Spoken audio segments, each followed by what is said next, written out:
Podcast A Vida Espiritual, com José Eduardo Câmara e Diogo Chiuso.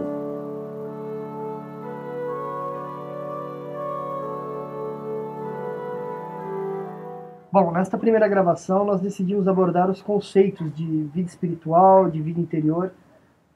Então esse podcast vai ficar um pouco maior do que nós gostaríamos. Mas os próximos serão mais curtos, até porque tratarão de temas mais específicos.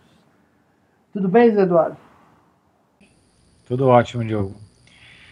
Então vamos começar definindo, diminuindo o campo de estudo, porque senão a gente não sabe de que se vai falar, né? Então essa definição eu gostei do Monsieur Sondreau. Acho que ele é um autor muito abençoado, porque ele tende a simplificar, ainda que não seja o meu autor predileto, né? Então ele define a espiritualidade como ciência que ensina o progresso na virtude, particularmente no divino amor, né? Porque a santidade ou a vida espiritual é consumada pelo amor ou pela caridade. A espiritualidade expõe os meios práticos de combater os defeitos, adquirir as virtudes e particularmente de crescer na caridade, e guia nossa alma no nosso trabalho de santificação. Então isso é muito importante, porque a nossa geração entende espiritualidade como uma forma variada da autoajuda. E no cristianismo é todo o contrário, né? O padre François de Sainte-Marie, que é um padre carmelita desse século, diz que a primeira coisa que a gente precisa na vida espiritual é realismo. A gente precisa ter boas bases, né? Senão a gente cai em uma certa imaginação ou no mundo de fantasia, e a gente não está na Terra-média, né? Não é um mundo encantado. E a nossa geração, sobretudo, como é muito acostumada à fantasia, tem uma imaginação extremamente exacerbada, né? A gente tem que começar na base. Então a base de toda a nossa vida cristã e da nossa vida espiritual é o batismo. Porque aqui a gente tem que definir, porque vida espiritual, em filosofia, pode significar também a nossa vida intelectual, ou nossa vida poética. Sim. Aqui a gente usa a vida espiritual, como usava o padre Garrigou Lagrange ou o padre Bernardot, né? Era o nome da revista que eles fundaram, a vida espiritual, como a vida a vida da graça, a vida dos cristãos, porque é pela graça, é pelo batismo que nós nos tornamos filhos de Deus, filhos adotivos de Deus,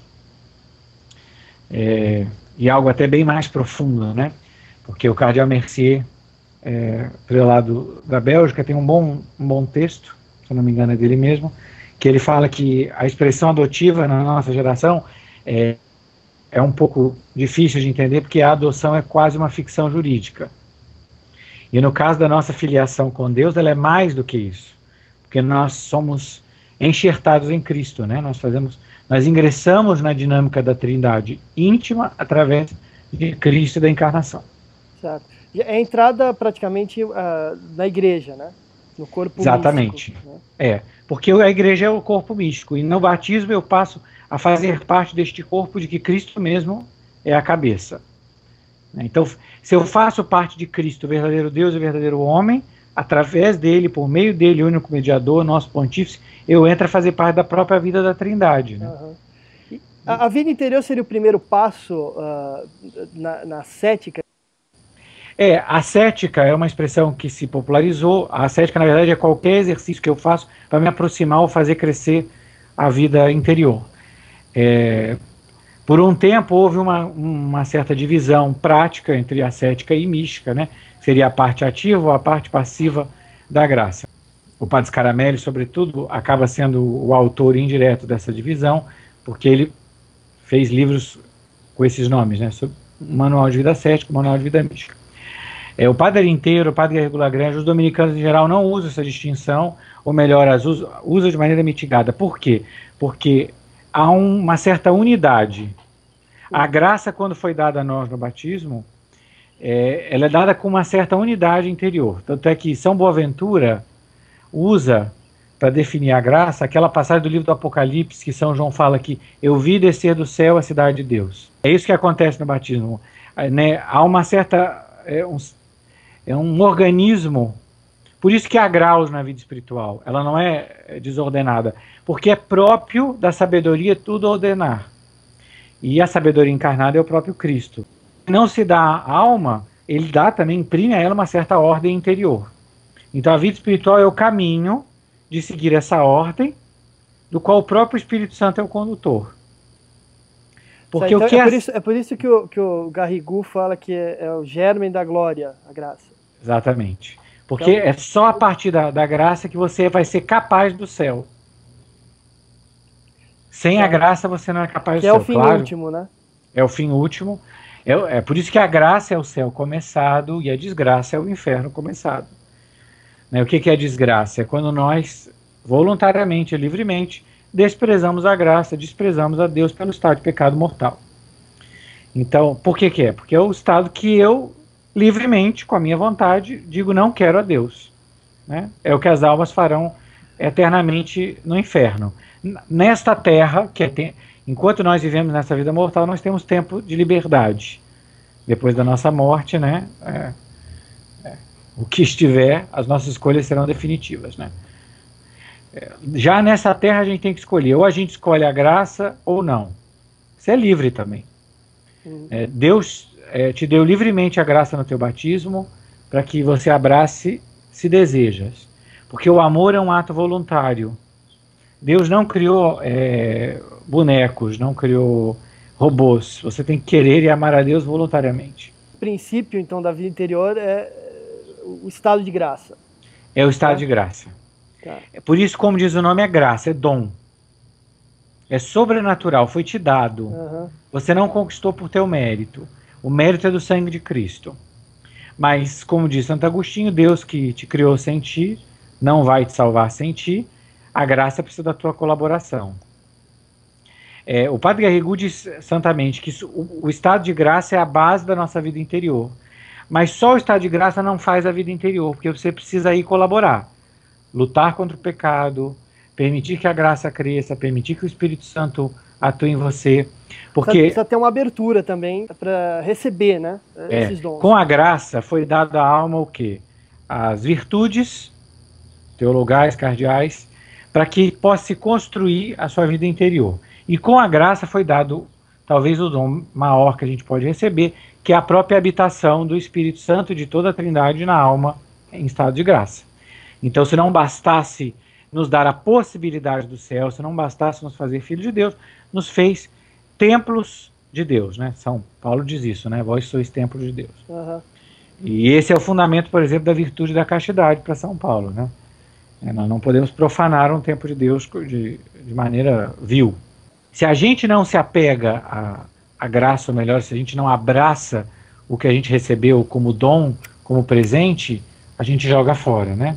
A gente joga pérolas aos poucos. A vida interior também, de uma maneira, pode ser comparada, é uma expressão muito cara ao padre inteiro, aquele tesouro escondido, aquela pérola enterrada que fala o Evangelho, do qual se vende tudo para comprar. Porque, de uma maneira, a graça foi dada no interior da nossa alma, né? O Evangelho de Mateus fala que o reino de Deus está dentro de vós, mas é preciso vender tudo para comprá-la, é preciso haver um desapego para viver essa vida, porque não pode servir a Deus é mamão, não se pode servir a Deus é o dinheiro. O que isso quer dizer? Não se pode imaginar que a gente tem vida interior sem sacrifício. Esse é o ponto, talvez, fundamental, né? Porque a vida interior está fundada o quê? No mistério da cruz. E hoje em dia é interessante porque para tudo se faz sacrifício, né? Para arrumar um melhor emprego, etc. Mas quando o assunto é religião, parece que absurdo qualquer tipo de sacrifício para você ter uma espécie de evolução, né, espiritual. E há uma corrente grande cristã que quer fazer do cristianismo uma religião sentimentalista. Né? Então nós temos um Cristo agora sem cruz, né? Nós temos uma vivência cristã sem martírio, sem testemunho de sangue, né? Que não tem absolutamente nenhum sentido, né?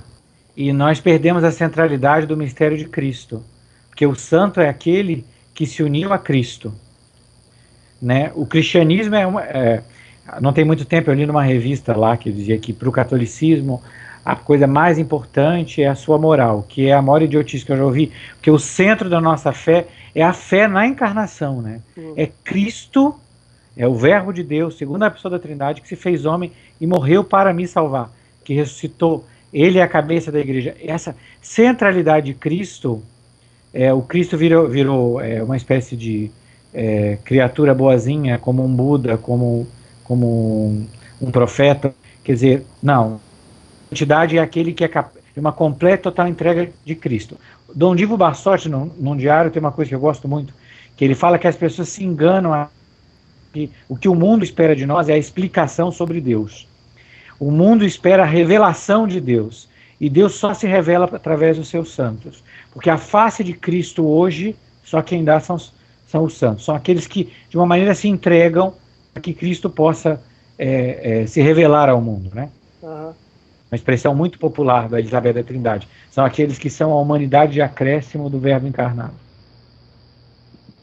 E para tudo isso também é preciso muita humildade para primeiro se pôr nessa situação de que sem essa ajuda você não consegue progredir. Que é graça, né?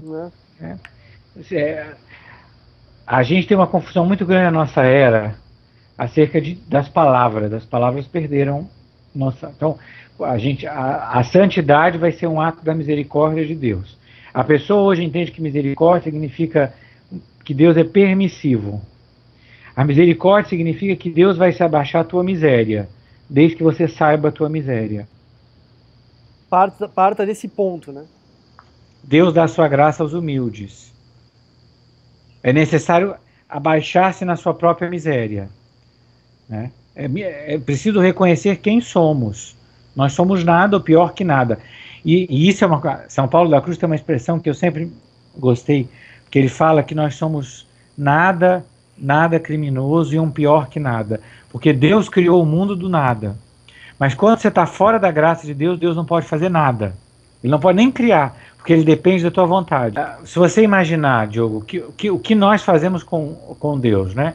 Porque só o que Jesus fez na sua vida mortal era o bastante para que nós ficássemos extasiados. Mas se não bastasse, ele continua a sua vida na igreja, ele se dá a nós pela graça, ele se dá a nós na comunhão, e apesar, na confissão, né, porque nos perdoa e nos faz de novo ter o estado de graça, e nós tratamos a Deus com completa indiferença, né? Ao contrário, achando que nós fazemos um favor a ele. Parece que nós somos necessários, né? Então nós não temos amor verdadeiro, porque amor verdadeiro se doa, né? Deus se doa completamente na cruz. Nós temos uma espécie de vaidade que acha que é bonitinho de vez em quando falar com Deus, eu estou aqui, não sei o quê. Não é vida espiritual. Todos nós, eu acho que na nossa geração, todos nós devemos colocar, nós nascemos numa geração romântica, sentimentalista, sem apego ao sacrifício, achando que tudo foi dado de graça, que a gente não precisa sacrificar por nada. Vamos começar, nós estamos todos no mesmo... nós estamos todos ao pé do Calvário, tem que começar a subir esse monte, que São Francisco de Sales fala que é o monte do amor divino, todos da base. Talvez a geração da guerra ou do pós-guerra compreendesse mais o mistério da cruz pela experiência que teve.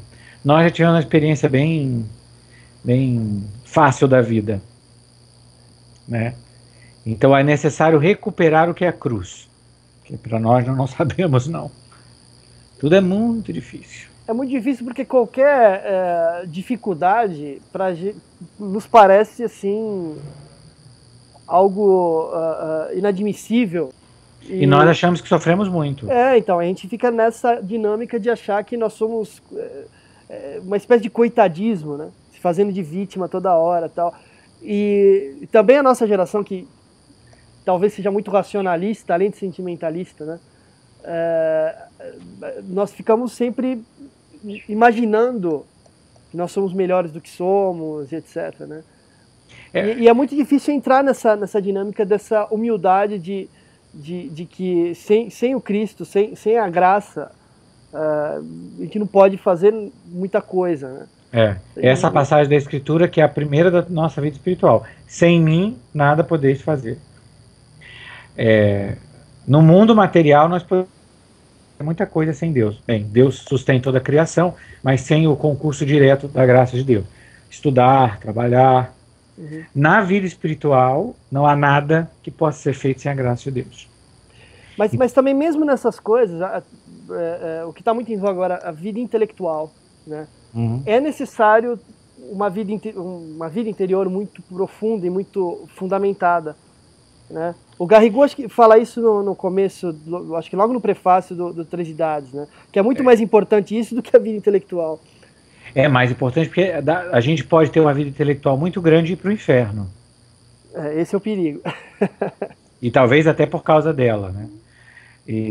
Porque a soberba é um pecado, talvez o mais difícil de ver, porque o soberbo não percebe que é soberbo. Então...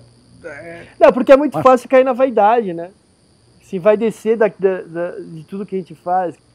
Se nós queremos... Hoje a gente ouve muito em vários círculos a nossa vocação universal à santidade, que é uma coisa central, né? Todos nós somos chamados à santidade. Só que isso se dilui numa espécie de bom mocismo. E as pessoas sabem muito pouco, ou querem construir uma santidade fora da vida da graça, fora da vida cristã, fora da união com Cristo. Isso é que eu tenho chamado de vida exterior. Parecer né, um bom moço à sociedade, sei lá, à sua família, etc. Você parecer ser algo que você... talvez você até seja, né? De repente você é até bom em alguma coisa e fica assim, vai descendo disso, mas aí é a vida exterior, né?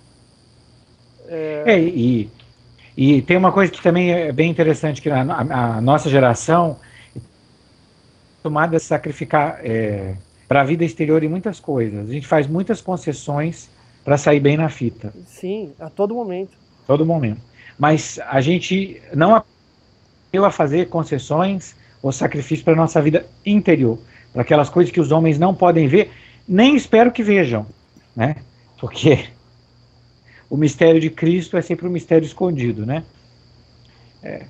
Tem uma carta do Monsenhor Martínez, né, grande diretor espiritual, para uma das suas filhas espirituais, que ele fala que a santidade nunca será conhecida nunca, nunca. Mesmo os grandes santos são pessoas desconhecidas, porque há coisa deles que só Cristo conhece. Porque eles estão escondidos com Cristo no seio do Pai. Então, e é aquela intimidade, né? Nós não podemos entender, compreender. Porque é interessante aquilo, outro dia a gente estava conversando sobre esse paradoxo, digamos, eu ia falar do cristianismo, mas isso é especificamente do catolicismo, de você ser indivíduo, né, e ao mesmo tempo participar do corpo de Cristo, quer dizer, seria quase que uma, entre aspas, coletividade, né? Porque ainda que nós participemos, né, juntos para formar o corpo do Cristo, etc., etc., numa comunidade, nós não perdemos essa identidade essa vida interior ou individual. Por isso que eu acho que a palavra melhor para definir seria comunhão. Porque todos estamos unidos em Cristo, mas cada um de nós tem algo de muito próprio, né? Aquilo que Deus deu a você não deu a outros, né? E é por isso que a gente tem também essa variedade de santos e suas vidas são muito diferentes uns dos outros. Não é a mesma coisa. A santidade não é um sistema fechado, né? Não existem dois santos iguais no céu. E cada um de nós vai manifestar um mistério de Cristo, porque a vida de Cristo é assim, né? Não tem como se cansar de ler o Evangelho e de ver todas as facetas maravilhosas da vida de Cristo. Cada um de nós tem uma, né? Alguns serão no escondido do claustro, outros na vida apostólica, né? Outros, como um mendigo, como São José Bento Labre, né? Que era um mendigo, né? Que era num cristianismo de uma entrega tão louca, de uma pobreza tão radical, né? E é engraçado que a própria pobreza, para a nossa geração, virou mais uma ideologia que uma vivência cristã, mesmo no catolicismo, né? São muitos os grupos que tratam a pobreza de maneira ideológica, não mais como essa necessidade de viver o mistério de Cristo completo, né? Como era para São Francisco, né? São Francisco não é o patrono da ecologia, eu queria comunicar a todos que não sabem disso. Todos que ainda não estão cientes desse fato. A vida de Cristo de São Francisco, eu li outro dia, muito bom, num autor do século XVI, Juan de Los Angeles, que diz que São Francisco é o ícone do crucificado. Para mim isso define o que é ser. Para você ver que essa é a nossa dificuldade de ver a santidade. Ainda que a gente leia a vida de São Francisco, a gente lê nele a ideologia que eu quero, não aquilo que ele é. Então, mas esse é um ponto também não sei se eu poderia dizer da modernidade também, né? De sempre projetar um significado que a gente quer subjetivo, né? Nas coisas, né? Obviamente porque a gente não compreende a sua dimensão. E é por isso que a gente é bom toda a vida espiritual, e é por isso que a gente quer gravar isso, a gente quer estudar isso, para que a gente comece não a partir do subjetivismo, mas a partir dos pilares que a nossa fé nos dá. Porque quando a gente lê o catecismo, é claro que lá tem tudo que é preciso saber, né? O credo é a razão, é o nosso pilar, mas a gente tem que entender aquilo na nossa vida interior, para que a gente comece sob pilares concretos, porque senão a gente corre o risco de viver uma vida interior falsa, que pode conduzir até a um sério problema de desprendimento da realidade. O Chesterton, na ortodoxia, fala que o mal do nosso século é essa fuga da realidade, né? Que a pessoa perdeu tudo menos a razão. E isso se aplica também à vida espiritual. Que a gente tem uma vida espiritual tão baseada em subjetivismo que, na verdade, nos conduz a uma certa insanidade. Por isso que eu até falei desse racionalismo, né? De racionalizar tudo e tentar transformar isso numa espécie de sistema fechado, né? E sempre justificando com palavras, né? Porque outro dia eu estava lendo o Santo Braudio de Milão, um estudo dele sobre o credo, e em suma ele diz, olha, no credo dos apóstolos, né, ali já tem tudo, todos os fundamentos da nossa fé. Só que aí a primeira confusão que há, a gente precisa de mais palavras para deixar aquilo mais claro, e vai acrescentando, e se a gente for ver o próprio credo niceno-constantinopolitano, é assim, tem a primeira parte, que o problema era se Jesus era Deus ou não, né? E depois a segunda parte, que não, o Espírito Santo também é Deus, né? A gente precisou de muito sangue para chegar a isso, né? Mas você vê que, assim, eu achei interessante assim, de você ter que complementar com palavras, porque é muito comum, às vezes, todo mundo já teve essa experiência de conversar com alguém, e antes de terminar a frase, a pessoa já está entendendo o que você está falando. Então, você precisa, é quase que uma economia de palavras, né? Ao passo que, se você vai conversar com alguém que não está compartilhando ali, digamos, o mesmo ambiente cultural do assunto, você precisa de muito mais palavras, explicar muito mais coisas. E né? É por isso que a gente pode dizer que a perfeição é simplicidade. Na vida espiritual também. Quanto mais perfeita a alma mais simples ela fica. Isso dá para ver na vida da Santa Gemma, né? Galgani, porque a impressão, quando eu li o livro, a biografia dela do Padre Germano, essa impressão que fica, que ela vai crescendo, né, na fé e se simplificando, se tornando cada vez mais humana. A impressão que eu tive é assim, ela era humana e eu não sou, eu sou muito artificial, né? Minha humanidade é muito artificial. A impressão que eu tive foi essa, por conta dessa simplicidade. O Padre Germano fala disso, né, que ela é muito simples em tudo. Apesar de estar acontecendo todos aqueles fenômenos extraordinários com ela, ela continuava uma alma muito simples. E talvez isso tenha poupado ela de tudo que os dons extraordinários podiam trazer de ruim para ela. Porque muitas vezes as almas extraordinárias na igreja tendem a sofrer uma incompreensão muito grande. E o que a permite passar por tudo isso é esse espírito de pura simplicidade, que só o Espírito Santo podia ter dado a ela, né? Porque é uma vitória sobre si que eu acho que sem a graça nós não somos capazes de... Porque o pecado fragmentou a nossa alma. E cada pessoa que for tentar ter uma vida espiritual vai ter essa experiência de como você é fragmentado, de como você tem pedaços, né? E a graça, o Espírito Santo vai de uma maneira unificando, transformando, transfigurando, né? Até nos transformar completamente em Cristo, né? Que Me parece que... Se você lê o Evangelho, você vai ver que como Jesus é simples. E é uma simplicidade tão grande que dói o intelecto, muitas vezes, né? Porque, por exemplo, a nossa geração em filosofia, por exemplo, conheceu uma filosofia complexa ao extremo, ao exagero. Tem mais escolas filosóficas do que... Não, mas é interessante porque assim, você pega o primeiro mandamento, amar Deus sobre todas as coisas. Intelectualmente é muito fácil. É só amar Deus. Qual é a dificuldade disso? Né? Mas aí, na experiência, no decorrer da sua vida espiritual, você vai vendo que é quase impossível um negócio desse. É porque nós não somos donos do nosso coração. O pecado nos fez propriedade dos outros, inclusive do inimigo, né, do maligno. A gente é escravo, né? Essa que é a verdade. E enquanto você não tem a tua alma nas tuas mãos, você não é capaz de amar plenamente.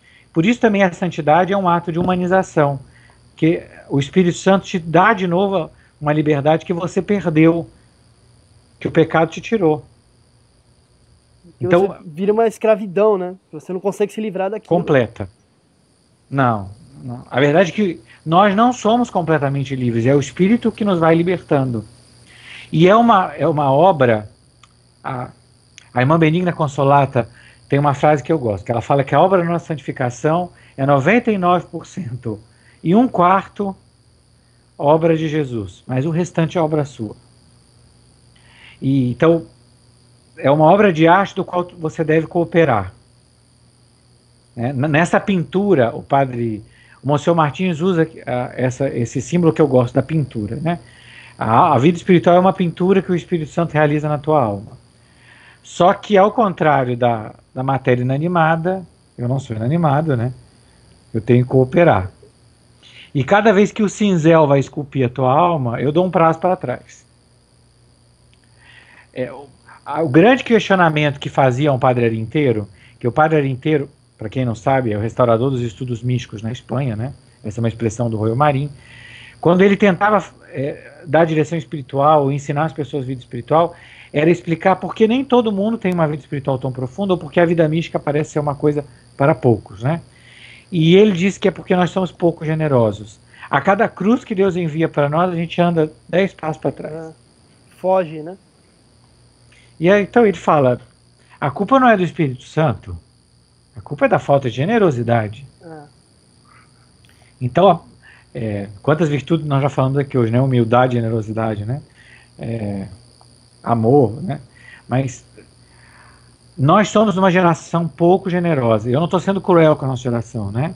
Eu acho que o bom mocismo fez a gente ver tudo com cor de rosa. O mundo é maravilhoso, todos se amam, mas essa não é a verdade. Amor exige sacrifício, nós somos uma geração pouco acostumada ao sacrifício. Então, para que a gente comece a ter uma vida interior, é necessário ver a vida interior nas suas cores verdadeiras. Então, usar uma expressão da Venerável Conchita, né? É necessário tingir com tons de cruz a nossa vida interior. É a primeira coisa que a gente precisa fazer. Não adianta, não há outro caminho. Por quê? Porque Cristo escolheu a cruz. Nós não se fala tanto da centralidade de Cristo, horas, né? Então, vamos vivê-la. Né? Jesus não escolheu nascer num palácio, ele nasceu num presépio. Ele não escolheu morrer da morte natural, uma morte doce. Não. Morte doce, morte doce. Se é que existe, né? Mas escolheu a pior delas, talvez. Num ato de completa doação, ele não tinha mais nada que dar. Quer dizer, inclusive espiritualmente, né? No tormento e na agonia, né? Não só porque ele pagou a dívida do nosso pecado, mas que ele transbordou em amor misericordioso na cruz, né? É um transbordar tão grande do qual é toda a nossa vida interior, né? E tem uma história que o Padre Plus conta que Santa Margarida Maria procurava uma vida espiritual mais doce, com menos cruz, e ela no fim descobre que ela não vai encontrar, né? Não existe, né? Lamento aqueles que estão procurando seguir a Cristo sem cruz. Eu lamento que eles vão ter que procurar um novo evangelho para si. Não existe. Exatamente, eu vou dizer por quê. Porque o evangelho é o quê? É uma manifestação do amor radical de Cristo. A palavra radical ganhou vários sentidos na nossa época, mas radical, como vem a palavra de raiz, né? É necessário enraizar-se em Cristo. O nosso batismo, São Paulo fala que nós somos enxertados em Cristo. Quer dizer, a gente tem que tomar essa seiva vital da graça de Cristo. Então, unir-se a Ele, viver dele, né? Essa radicalidade é tão importante para nós, porque se não for o mistério de Cristo, se não for por causa dele, se não for por causa de Deus, o último a sair apague a luz. Nenhuma vida espiritual sobrevive. Ela será de aparências, ela será meramente uma estrutura vazia, né? Então, e talvez ela caia nessa questão exterior, né? Em vez de você voltar nesse conceito de vida de interior, você passa a buscar coisas passageiras, né? Efêmeras, para apoiar uma espécie de espiritualidade que de espiritualidade não tem nada, né? É porque é vazia, né? A verdade, a frase famosa de Santo Agostinho, que o nosso coração foi feito para Deus e não se enche a não ser com Deus, aquilo não é uma expressão, é uma experiência cristã autêntica. Nós estamos vazios até que Cristo venha preencher, até que o Espírito de Cristo possua nossa alma. E nós choramos em solidão, porque o nosso mistério é um mistério de solidão, né? É engraçado porque nós não nos damos conta que somos sozinhos até que Cristo nos mostra o nosso vazio, até que Ele mostra para nós. E isso, quando Ele mostra... Isso é doloroso. É doloroso, muito doloroso. Porque a gente tem essa ideia de que somos boas pessoas, ótimas pessoas, maravilhosas pessoas. Que todos nos amam. E às vezes a resposta, quando a gente evoca o próprio Cristo, é uma resposta muito dura, né? E que às vezes é até difícil aceitar que nós não somos essa pessoa maravilhosa, pelo contrário, né? Porque quanto mais a gente vai aprofundando, mais miséria a gente vai encontrando, né? E mais... é como se a gente fosse diminuindo, ficando cada vez menor, né? E é por isso que a gente precisa das bases da fé para a nossa vida espiritual crescer, porque senão a gente vai dar um passo para frente, um passo para trás. O Padre Garrigou fala que tem certas almas que ficam para sempre anãs, no sentido que elas não se desenvolvem plenamente, né? A própria teoria das 3 idades da vida interior, bem, a palavra teoria não é muito aplicável aqui, né? A realidade das 3 idades, né? Parte do princípio de que a santidade é a maturidade da vida cristã. Se nós não somos capazes de abraçar a vida cristã inteiramente, a gente vai ficar sempre de uma maneira pouco crescidos, infantilizados, né? Nós já somos uma geração infantilizada. É bem sugestivo esse termo. E sem a base, então, voltamos, a base primeira é viver a vida da graça. Nós somos os mais ingratos filhos de Deus. Por quê? Porque Deus nos deu a graça, e com a graça a vida interior, nos deu a porta do céu, nos deu ser um templo de Deus, nos deu as virtudes, e nós simplesmente damos as costas dizendo tchau. Eu não te quero, eu não te amo, eu vou embora. Nós já fizemos isso com Deus tantas vezes, que se não é a infinita misericórdia de Deus que não nos perdoa cada vez e nos lava no sangue de Cristo a cada confissão, pobre de nós. Eu sei que é bom, a gente quer ter uma visão de que o pecador é aquele que está lá. Não.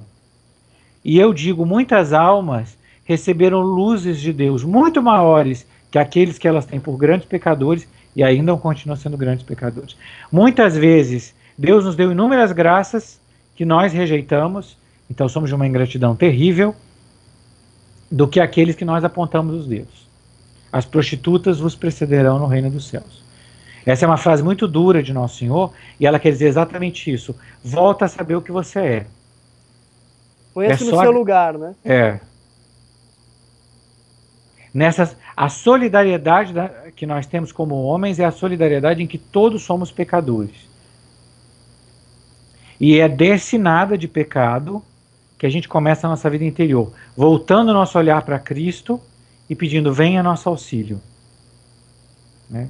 Talvez por isso a vida monástica comece cada hora canônica com vindo a Deus é meu auxílio. Se não é o auxílio de Deus, não somos nada. E é a partir do auxílio de Deus que ele vai estender a mão e nós temos que entregar. É claro que ele também não vai fazer sem nós. Não é um quietismo. Não.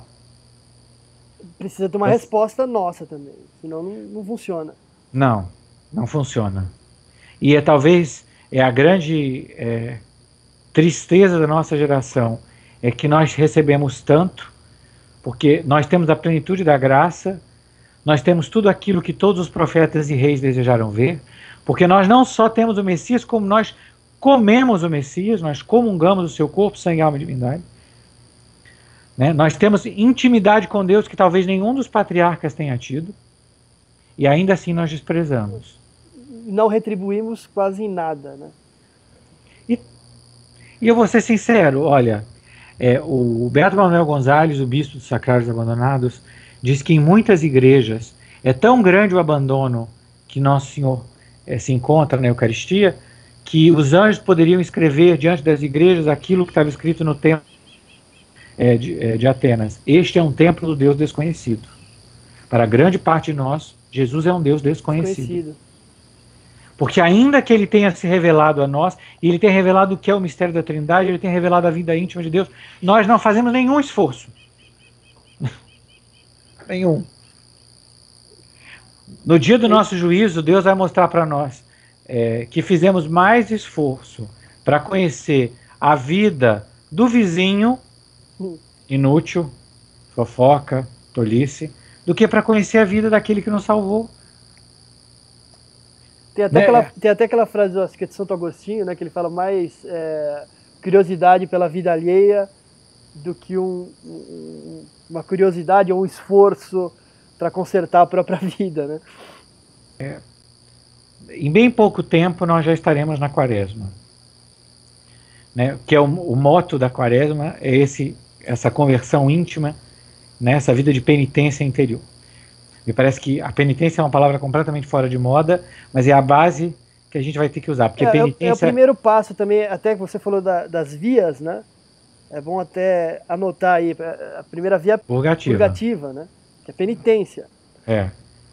É quando você olha para dentro e fala, que caminho que eu estou levando? É o caminho da desgraça. Essa palavra é forte, mas é a realidade, porque é o caminho que a gente segue. É o caminho da desgraça. E voltar para Deus e Senhor, me ajuda, eu quero começar.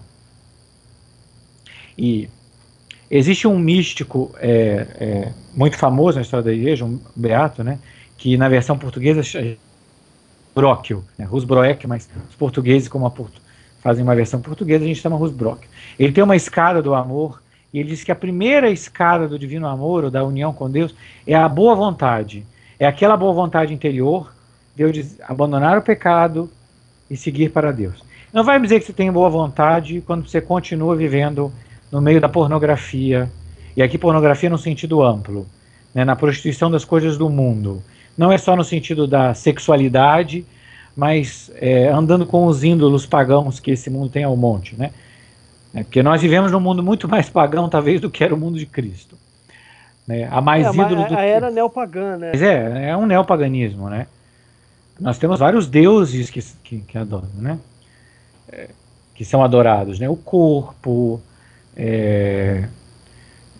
a beleza, a saúde, a fama, o esporte, né? Que há uma idolatria insana, né? Isto se revelou num mistério de fragilidade de cruz. E a cruz é sempre um desafio para nós. Talvez para nós é um desafio hoje como era para os primeiros cristãos. De maneira diferente, né? Com cada época com seus desafios. Mas nós também, como vivemos numa época pagã, temos que redescobrir a maneira como eu vou colocar isso? de começar de novo, de começar do zero a nossa vida espiritual. Porque eu vou dizer uma coisa, Diogo, a partir do momento que você fizer uma escolha por ter uma vida espiritual, ninguém vai te apoiar. Pelo contrário, você vai ter dificuldades ainda que vão ser impostas. Né? Inclusive há uma certa noção na nossa cultura que a pessoa piedosa, a pessoa com uma vida espiritual mais profunda, tem algum problema mental, está passando por uma fase difícil, coitadinho, ou coisas do tipo. Não que não existam pessoas com problemas, né, psicológicos e tal. Mas há um mito da vida espiritual como uma coisa meio estranha, meio obscura, assim. A vida espiritual tem um fundamento, é a graça, recebida no batismo. E é o estado de graça, o mínimo, para que a gente comece a ter uma vida espiritual. Então, se nós não estamos no estado de graça, se nós o perdemos pelo pecado, nós temos que ir à confissão. Que é aí que nós vamos começar. Eu quero ter uma vida espiritual. Então, vamos voltar à graça. Essa é o fundamento. A graça é o fundamento da nossa vida interior. E a partir dela que nós temos que fazer uma escolha. Nós temos que manifestar a Deus a nossa boa vontade. O que é a boa vontade? É a escolha pelo caminho de Cristo. É a escolha pelo caminho da cruz. Como ela se apresente. Claro que Deus não vai pedir todos os sacrifícios de uma vez para nós, mas pedirá sacrifícios. E compreender que esta obra é primeiro obra da graça, quer dizer, é um dom de Deus, é o Espírito Santo que nos vai ajudar com a nossa cooperação. Então, aquele que busca uma vida espiritual cristã séria, busca configurar-se com Cristo, viver uma vida de intimidade com Cristo, deve compreender que ele abraça a cruz desde o primeiro momento, dizendo que sim a Deus. Cada cruz que eu digo sim a Deus. Então é necessário, uma expressão muito boa, particularmente eu acho muito fecunda, da venerável Conchita Cabello de Armida, que fala que a vida espiritual deve ser concretada, como um concreto, com a cruz e a Eucaristia. É o primeiro. Passo. Nós vamos poder depois aprofundar cada um dos sacramentos, que eu acho que é a base objetiva de toda a nossa vida interior, porque é a partir dos sacramentos que nós recebemos, né, o aumento da graça santificante, o aumento do divino amor, é através dela que o próprio Cristo vai se unindo a nós. E eu tenho dificuldade com esses caminhos espirituais que se distanciam da vida sacramental, eu não consigo compreender, porque o caminho ordinário da graça é através da igreja e dos sacramentos. Esse é o caminho ordinário de Deus. Então é compreender que se eu busco uma vida séria, quer dizer, eu quero fazer uma escolha por Cristo, eu devo abraçar a cruz, abraçar a vida da graça. Jesus, eu quero. Uma expressão, o padre Garrigou tem essa frase aqui: não é suficiente, sem dúvida, para ter uma verdadeira vida interior, de estar em estado de graça. Como tem uma criança depois do batismo, ou um penitente depois da absolvição. A vida interior pede uma luta contra tudo o que pode nos fazer cair novamente em pecado. E uma tendência séria da alma em direção a Deus. Então, é o quê? O que é a vida interior? Essa tendência. Eu voltei para a graça. Muita gente tem essa experiência de voltar para Deus, voltar para a igreja, ou começar uma vida interior. E depois, eu voltei, eu me confessei, eu faço o quê? É ter essa tendência íntima de vontade, um ato de vontade, é um ato de amor, em direção a Deus. Em direção a esse Monte Santo, que é uma expressão muito comum entre os autores místicos. Para subir esse Monte Santo que Jesus vai nos ajudar, e ele vai nos fazer subir, e a sua mãe, né, porque, como diz São Luís, ela é a doçura de toda a cruz, né?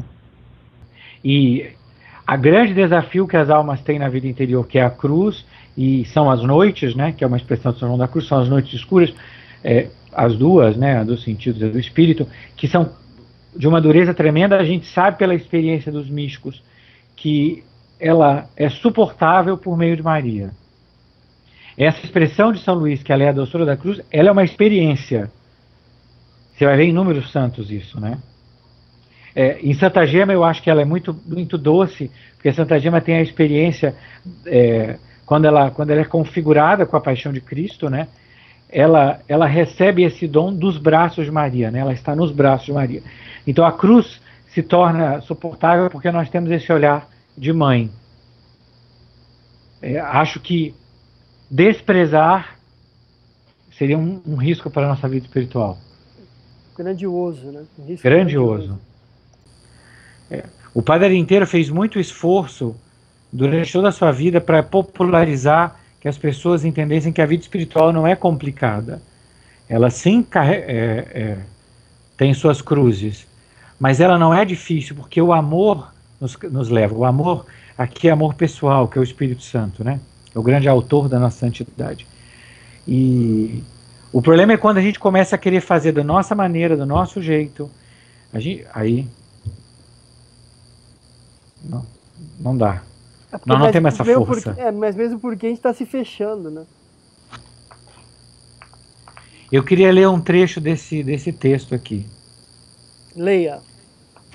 Esse texto é o texto que introduz um livro chamado A Santidade é Amor, que junta todos os textos espirituais escritos pela Madre Madalena Jesus Sacramentado, serva de Deus, monja passionista, que foram publicadas pelo Padre inteiro sob o pseudônimo de J. Pastor. E foram um dos textos mais publicados na Espanha. E essa é a introdução, né? E assim ela diz, Madre Madalena: a alma que verdadeiramente quer e busca a santidade já tem, diria Santo Agostinho, algo do que busca. Já possui a graça santificante, o mais precioso de todos os bens, já que é dom ou germe da felicidade eterna. Por ela, de São Pedro, participamos da mesma natureza divina, buscando com a santidade ao Deus de santidade, doador de todo bem, procurará aumentar este tesouro incessantemente. Eu não sei se a tradução aqui ficou muito feliz, mas o que isso quer dizer?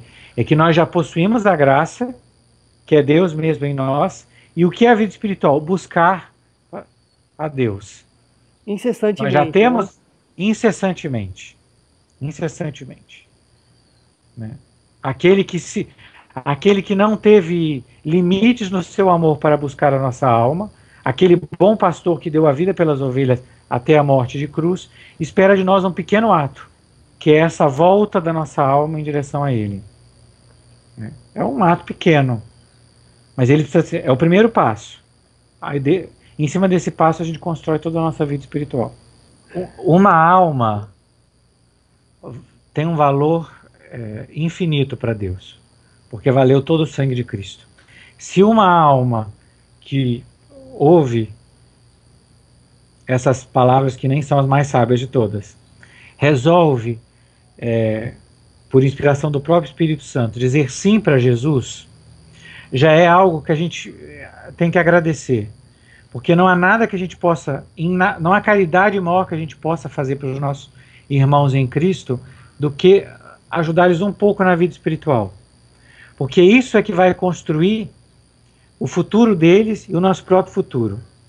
A serva de Deus Elizabeth Lezer tem uma frase que ficou clássica, que diz que uma alma que se eleva, eleva o mundo. Se a minha alma, se a tua alma, se cada alma dá um passo em direção a Deus, ela faz um bem para todo o corpo místico. Então que cada alma que possa ouvir, a gente espera que seja um auxílio, ainda que pequeno, para que ela se decida e deseje ter uma vida espiritual, para que ela deseje ter uma vida de união com o nosso Senhor. Porque quando acabar, todas as obras dos homens vão cair. Desta vida, a gente não leva nada, a não ser aquilo que Deus nos deu, a não ser a nossa união com Cristo. A graça é a semente da glória. Então aquilo que a gente construir na vida da graça, que a gente vai levar para a vida eterna. Então, o restante pouco importa. Bom, dito isso, eu não tenho mais nada a acrescentar. Muito obrigado pela conversa, Dudu. Obrigado pela paciência. Com Deus. Você também.